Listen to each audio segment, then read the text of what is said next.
Let me just play devil's advocate for a moment. I worry that this discussion is becoming a bit one-sided. That in another context, with another audience, we could hear the same things about informal settlements.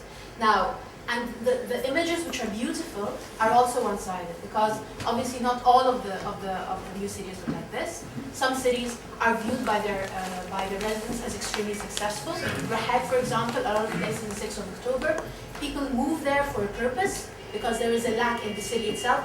I don't like these cities. I find them ugly, but that does not mean that they should be razed to the ground. I found that a really scary comment.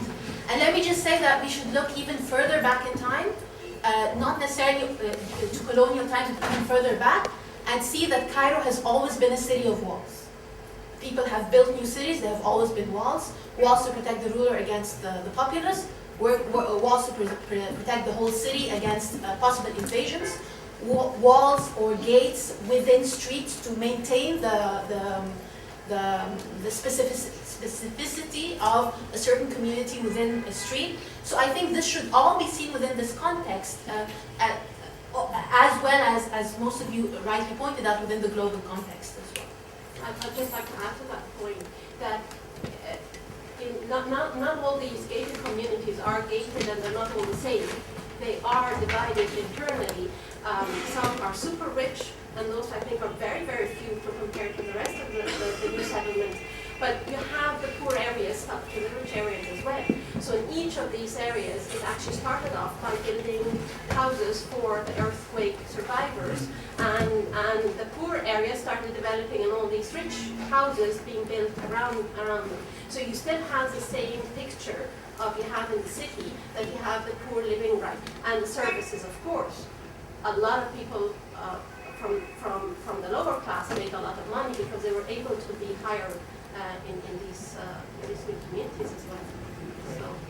Thank you. Should we get some responses? Does anybody want to jump in? You look like you're Yes. Please jump in with the mic. Because I've written down questions, and if we ever get to edit this, that can not. I do want to respond to quite a few of them, but I have to edit myself, so... grab the mic off you. Yes, please do. Where do I start? I mean, yes, I think the next step is obviously not about raising cities, because just as we build them randomly, we shouldn't just erase them randomly. The main crisis is one of process, corrupt process, and I think if there is any serious intent on doing things better,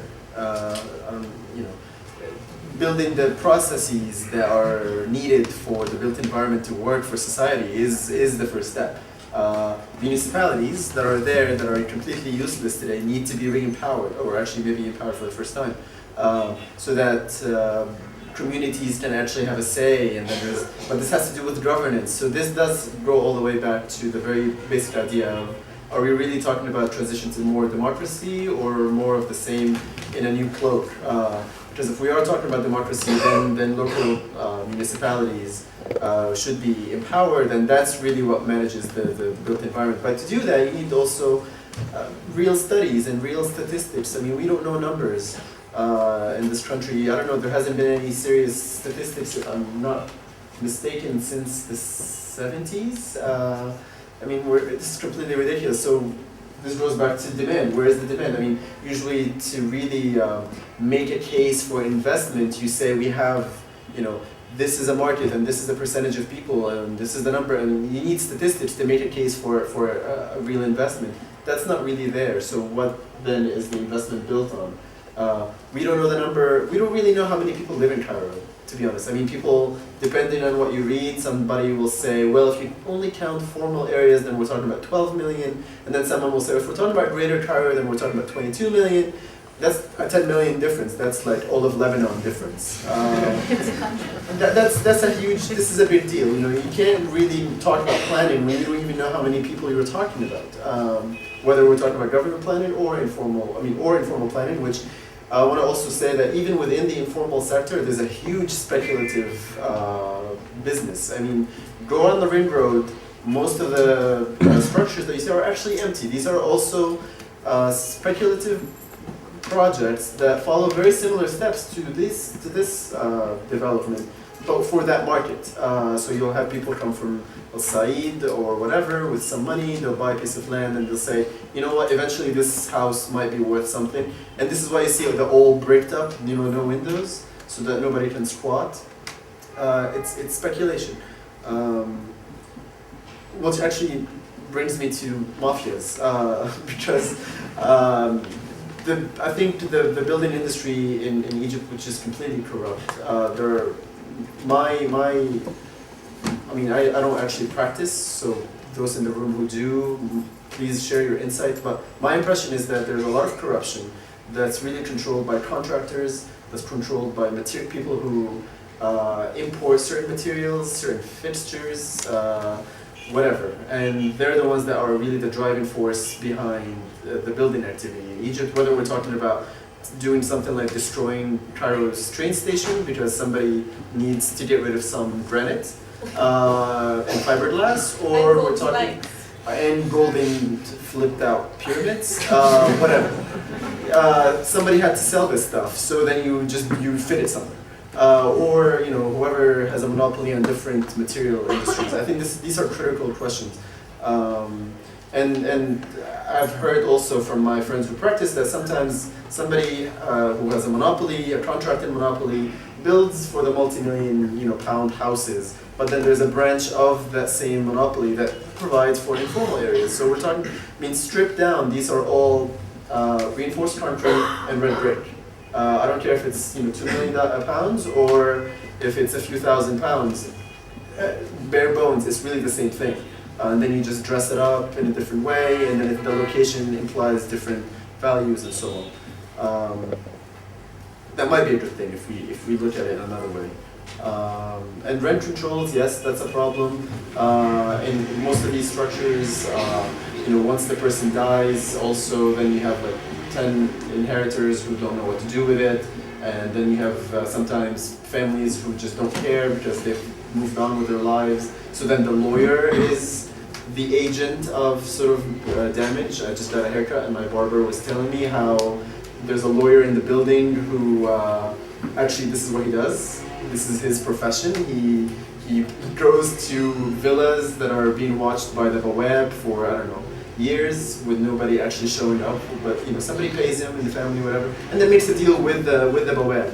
We'll come in, we'll turn on some water, we'll crank the floors, it'll fall apart, you'll get a percentage, they'll have to sell it to us and we'll do whatever. Lawyers that are supposed to protect people and property are sometimes the agents of destruction. So there's a lot of different processes for this.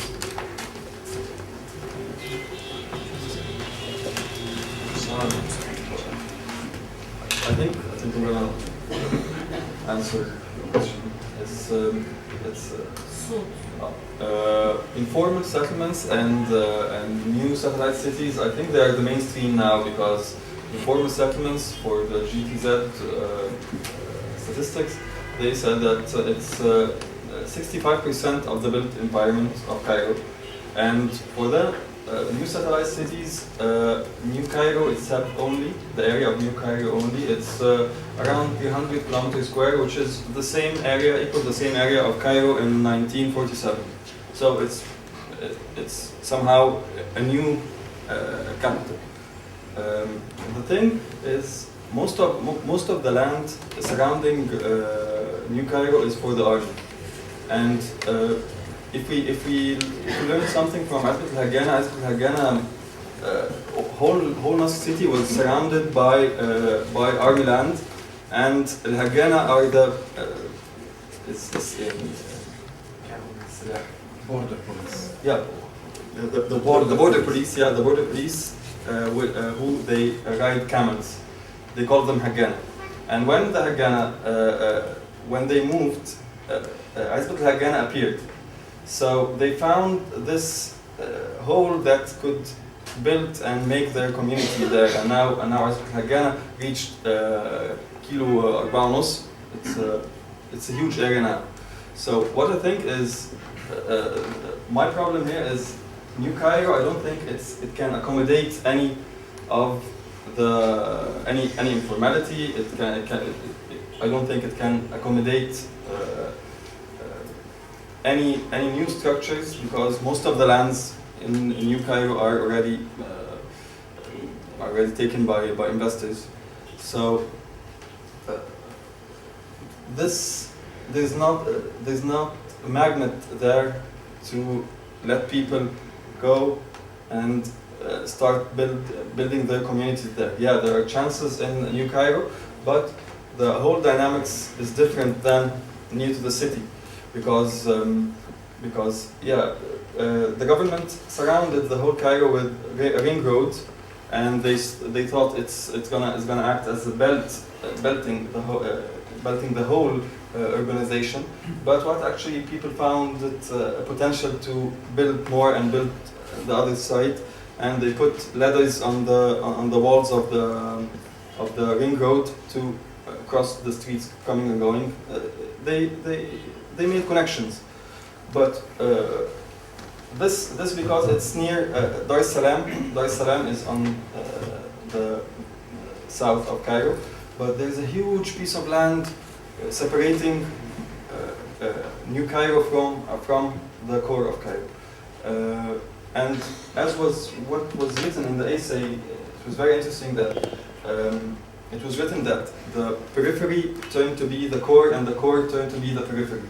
That's what's happening now, because the government perceived New Cairo as the center business district, and in 2050 plans, they made there the governmental city that has all the governments, all the ministers, all the ministers' houses, and golf courses, of course, for them. And so what's happening here is, I like that you're playing the devil advocate here. Yeah, there's good, very nice spaces there, and the huge sector need these spaces.